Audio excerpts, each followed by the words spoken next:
Yo guys, Anboni here, and in this video I will cover the most requested thing and the biggest struggle of all Shadow Priests out there, staying alive.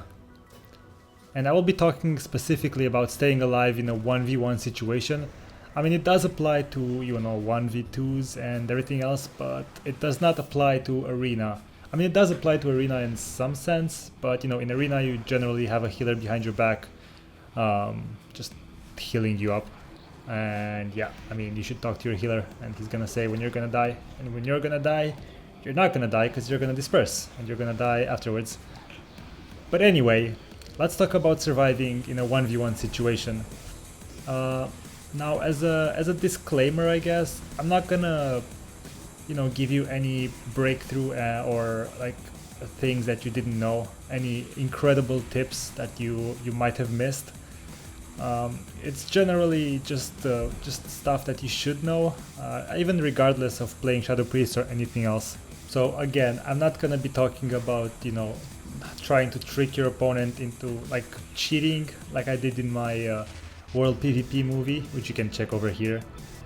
So it's not gonna be like, using engineering and like getting full HP with the secret method, ching, or anything like that, like not using engineering or nets or tailoring or like mounting up in combat, none of that stuff, okay? Just purely how to stay alive in a 1v1.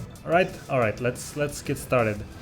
So the first thing you have to take into consideration is the fact that we are probably the squishiest class in the entire game, for both melees and ranged classes alike.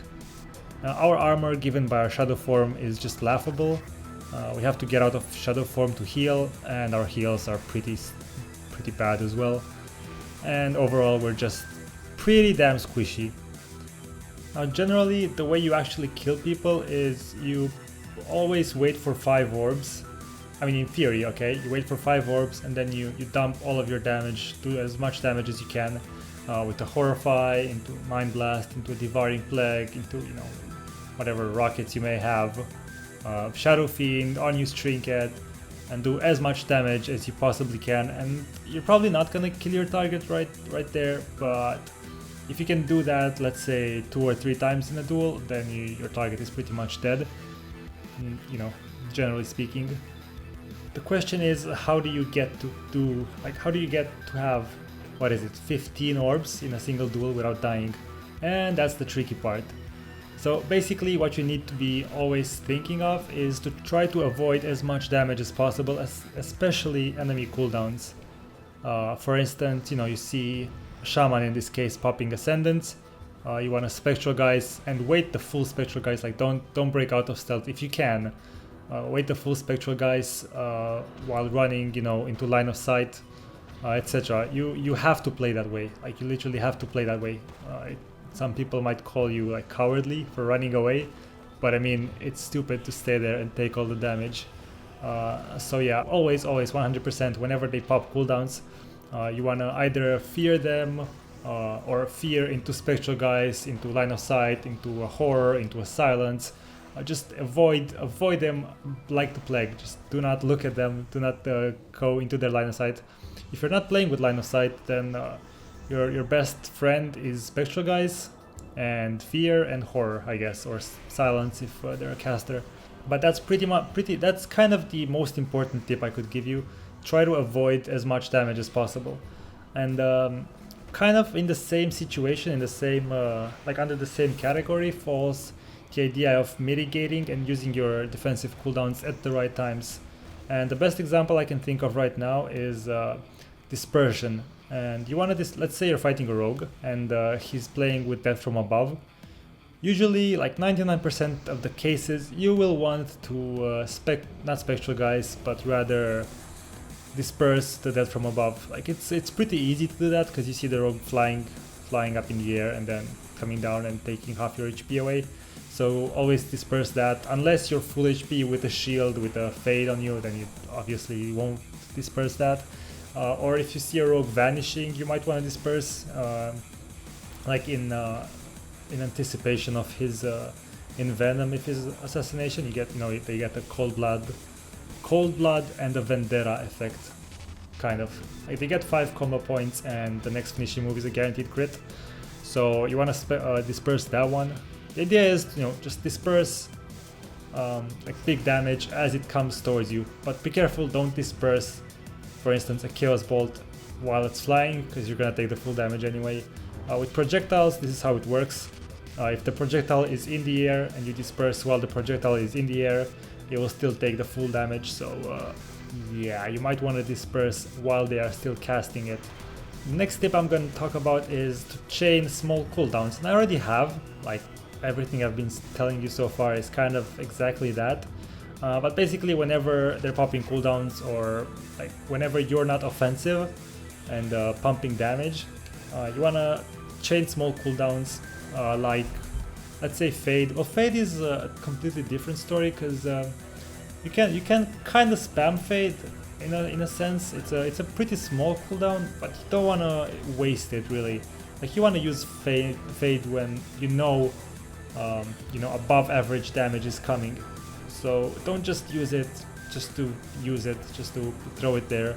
But yeah, what I mean by chaining small cooldowns is, let's say you chain Fade into Spectral Guys, into a Fear, into a Horror, into a Silence, and that's like 15, let's say 10 seconds, because they might shrink at something. 10 seconds of them not doing that much damage to you. So yeah, also in duels you want to fear people as soon as possible, because most people will trinket the first tier, or will have the Forsaken it, or just break it somehow. And by the time you get your second fear, I mean, if you don't fear early, you might not get the chance to fear twice in the same game, in the same duel. I mean, if you're talking about duels. So always use your short cooldowns early in a duel. That's what I do. So I use Fear, I use Horror, I use Spectral Guides, and sometimes even Silence pretty damn early, just so I can have them again a little bit later. Also, a really important thing that you should do, and I think a lot of priests do it, but some don't, I don't know, is your shield. You should always, your shield is actually the biggest priority, I feel like, when you're in a 1v1 situation like that. Your shield is basically a 70k damage absorb, which is absolutely huge. Of course, against classes like mages or like shamans, something that can purge really easily, you might want to save it to time it properly, time it with something. Let's say for a mage you can time it with I don't know, them doing a deep freeze on you, or time it with a frostbolt hitting you. Unlike dispersion, you can actually shield while the projectile is in the air, and it's gonna go hit the shield first. So yeah, always be shielding yourself. It's really important to always keep shield up. And one more thing I want to talk about is the fear. Whenever you get the chance of getting a full fear on someone, which is actually pretty rare because a lot of classes in this game can break the fear, or it just sometimes it breaks from damage, just your dots. But whenever you get the full fear on someone and you know it's a full fear, always take the time to cast Flash Heal on yourself until the fear is over.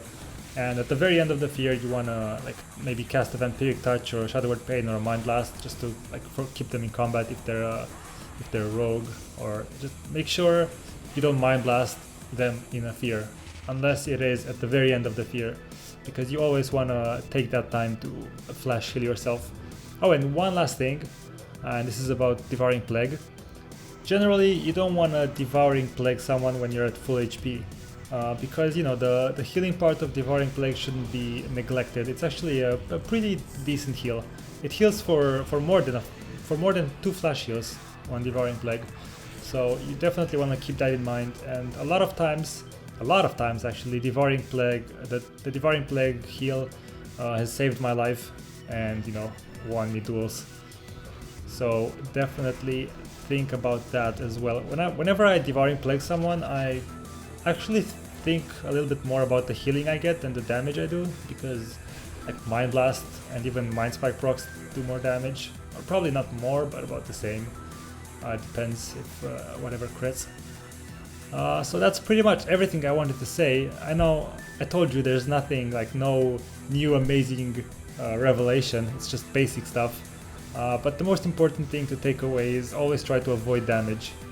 There's literally no point in just standing there and taking, you know, like a... Sometimes there's nothing you can do really, like you get stunned, or like it's a feral with incarnation and he has fairy fire on you, you can't spectre guys. You're gonna try your best, I guess. You could fear them into a horror if they trinket. Oh, and also one more thing. Yeah, this is actually pretty good, and I've been thinking about it lately.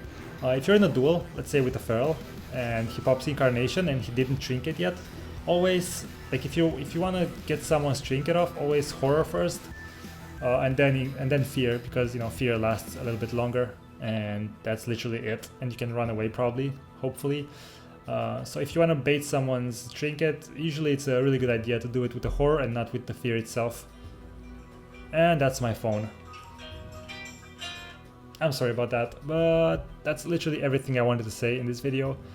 I hope you guys have a good time, you know, getting wrecked by rogues and ferals in duels.